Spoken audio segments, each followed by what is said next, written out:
मु ग्यारंटी देकी कहूची एई वीडियोटी देखि साला परे आउ कोनोसी वीडियो देखिया को पड़िबनी आपनको एही टॉपिक रे। जदि आपनको पूरी फुलु नथिबो मझिरु फाटी जाउथिबो किंबा कड़ाई रे पकई साला परे से पांपड़ परिका हे जाउथिबो अल्प समय जगार फुलुथिबो अल्प जगार चेप्टा हेकि रहउथिबो एई सब प्रॉब्लम आज हबनी। आपण थरेटी वीडियो देखि सारंतु। मु एथिरे कोनोसी प्रकार मैदा याक व्यवहार करिनी। पूरी को कौलिया करिया पे मोटी क्रिस्पी और क्रंची पूरी बनैछि पूरा बेलून परिका फुलका फुलका पूरी बनैछि। आपन को देखि साला परे निश्चिंत सैटिस्फाइड लागिवो।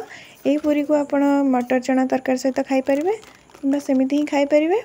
कोनोसी ओकेजन रे बनांतु बहुत टेस्टी लागिवो। घर लोकन को मध्ये बनैकि दियंतु से माने मध्ये खाई कि खुशी ही जिवे।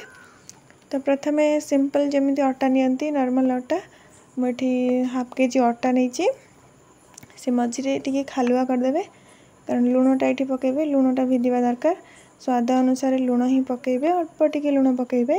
जदि काहा को लूण पसंद नथिबो ताहले स्किप कर देबे।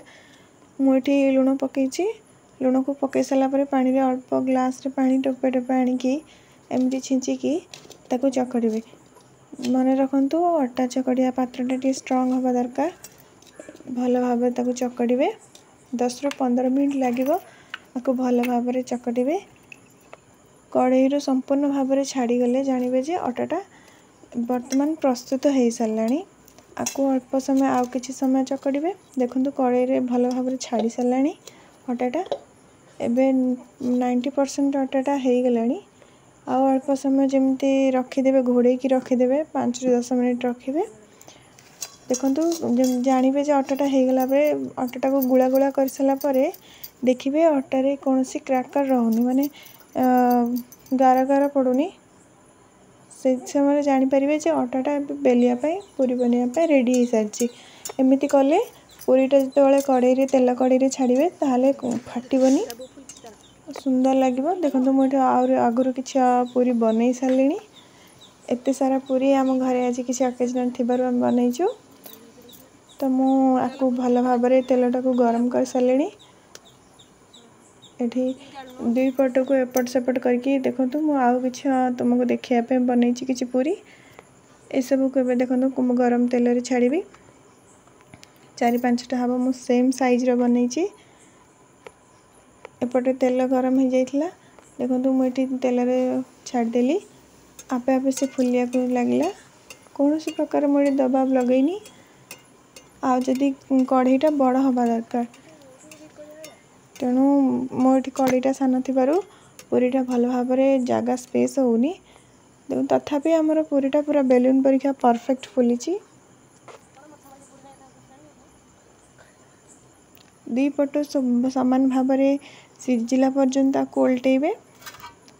टिके तेल खाई गला पर ये भल भाबरे सिझी जीवो।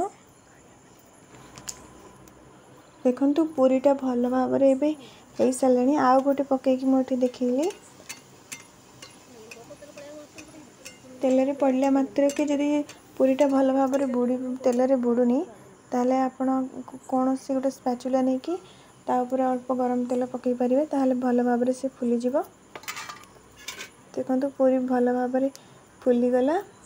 एबे किछ समय मिनिट किंबा 2 मिनिट लागिवो। नॉर्मल टेम्परेचर रे ही करिवे। जल को अधिक बढ़ेबेनी कि कमेबेनी नॉर्मल रे करिवे मिडिल रे रखिवे तो भल रे सिझी जीवो पूरीटा। देखंतु बे हमर दुई पटु रेडी हे जाईची पूरीटा। एही समय रे आपण आको काढी देबे तेल रो।